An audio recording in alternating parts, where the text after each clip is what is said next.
Hello guys, আজকের ধারা বিবরণীতে আপনাদেরকে সবাইকে স্বাগতম।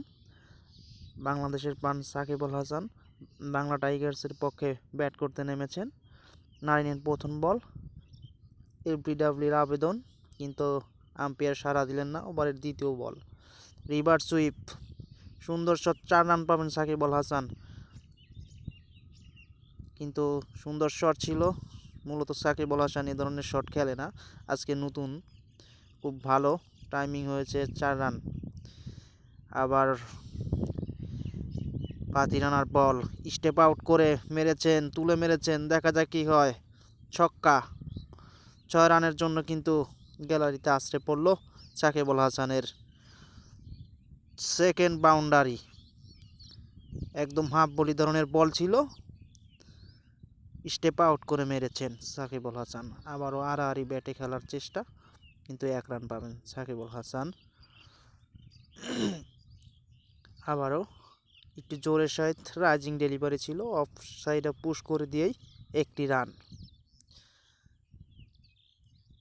সুপ্রিয় দর্শক, আজকের কিন্তু সাকিব আল হাসান জ্বলে উঠেছেন, আবারও ভালোভাবে খেলতে পারেননি।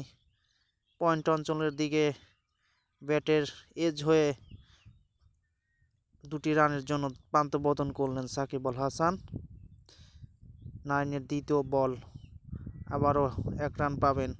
মোহাম্মদ আমির ফিল্ডিং করে ফেরত পাঠালেন, তারপর আবারও 1 রান।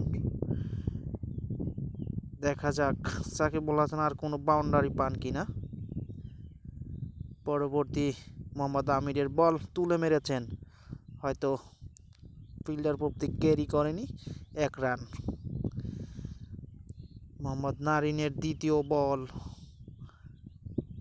ফিল্ডার আছে অবশ্য, 2 রানের জন্য প্রান্ত বদল করলেন সাকিব আল হাসান। এভিন লুইস আবারও তুলে মেরেছেন, আউট হওয়ার সম্ভাবনা।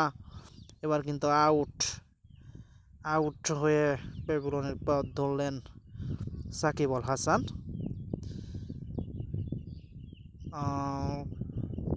তিনি 12 বল থেকে 19 রান করে আজকের আউট হয়ে গেছেন।